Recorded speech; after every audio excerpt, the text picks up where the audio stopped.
Everyone, मैं हूं doctor सपना। यस बेटा, मैंने सॉल्यूशन चैप्टर आपको पढ़ाया था, फुली एक्सप्लेन किया था।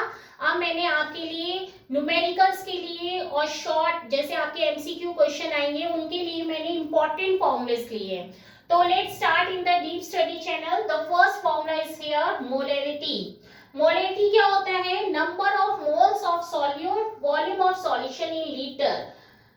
नंबर ऑफ मोल्स क्या होता है? जो आपको गिवन मास है अपॉन मोलर मास होता है। अगर आपको नंबर ऑफ मोल्स नहीं पता तो given mass upon molar mass होता है। क्लियर? मोलैरिटी क्या होता है? Number of moles of solute, mass of solvent in KG. तो मोलैरिटी क्या होता है? Number of moles divided by the mass of the solvent in KG. फिर आपका आता है नॉर्मेलिटी। नॉर्मेलिटी क्या होता है? Number of gram equivalent of solute.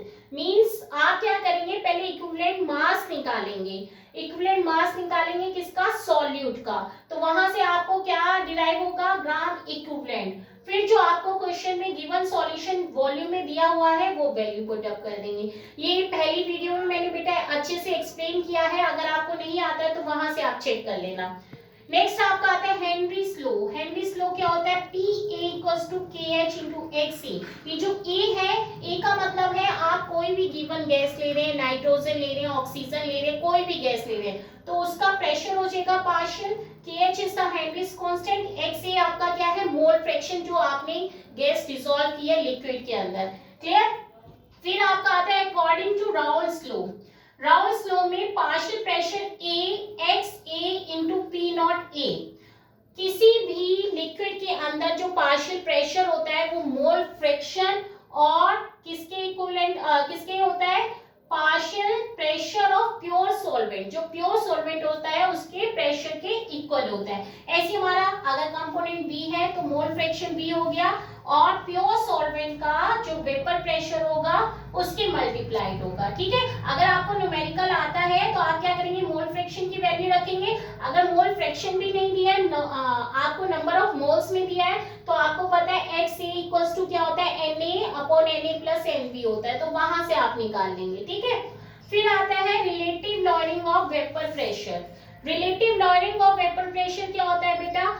P0 - PS/P0। P0 क्या है? प्योर सॉल्वेंट का वेपर प्रेशर है। PS जो है वो सॉल्यूशन का वेपर प्रेशर है। तो अगर हम लॉयरिंग ऑफ वेपर प्रेशर की बात करते हैं तो P0 - PS होता है, अगर सिर्फ आप लॉयरिंग ऑफ वेपर प्रेशर की बात करते हैं। अगर रिलेटिव लॉयरिंग की करेंगे तो प्योर सॉल्वेंट डिवाइडेड हो जाएगा। तो यहाँ पे क्या आ गया? P0 - PS/P0 = N2/N1 + N2 equals to. अब N2 अगर नंबर ऑफ मोल्स आपको डायरेक्ट नहीं दिया है, given mass upon molar mass के टर्म में दिया है, तो आप क्या करेंगे? इसको स्प्लिट करेंगे W2/M2। इसी तरीके से N1 क्या होगा? सॉल्वेंट का आ जाएगा प्लस N2 W2/M2। तो आप रिलेटिव लॉयरिंग, आपको क्वेश्चन में न्यूमेरिकल में जिस तरीके से वैल्यू दी है उसी तरीके से आपको फॉर्मूले को अरेंज करना है। ये भी बच्चों को आना चाहिए कि किस तरीके से आप फॉर्मूले को अरेंज कर रहे हैं। अगर आपको N2 डायरेक्ट नहीं दिया है तो आप इसको निकालेंगे। क्लियर बेटा? फिर आता है आपका पाई। पाई होता है ऑस्मोटिक प्रेशर, जो वन ऑफ इक्वेशन थी very dilute solution, dilute solution के लिए। तो पाई V = क्या होता है? nRT। हाँ बेटा, तो पाई आपका ऑस्मोटिक प्रेशर होता है, V आपका क्या होता है? वॉल्यूम होता है जो आपको दिया हुआ है, N number of moles, R is the gas constant, T is the temperature. तो पाई = N/V भी कर सकते हैं, RT जैसे आपको क्वेश्चन में गिवन है।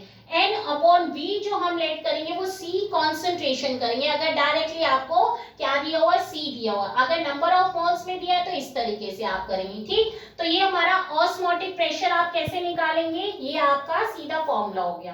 Next one is here elevation in boiling point.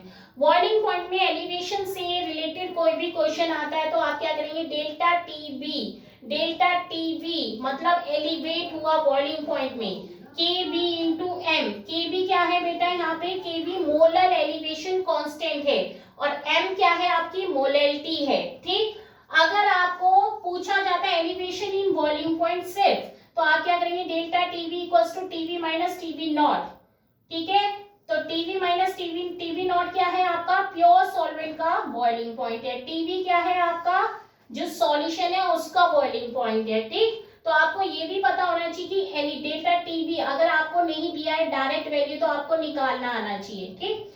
अगर आपको क्या कहता है मॉलिक्यूलर मास निकालना है, आपको एलिवेशन भी दिया है और आपको गिवन मास भी दे रखा है सॉल्वेंट और सॉल्यूट दोनों का, तो आप फॉर्मूला अप्लाई करेंगे डेल्टा टीवी इक्वल्स टू 1000, क्योंकि मोलैलिटी क्या होती है 1000 में होती है। केबी मोलर एलिवेशन कांस्टेंट या इब्लियोस्कोपिक कांस्टेंट होता है। W2 जो आपको जैसे यूरिया है, ग्लूकोज है, किसी का भी मास दिया हो तो वो होता है W2। W1 जो होता है मास ऑफ सॉल्वेंट होता है।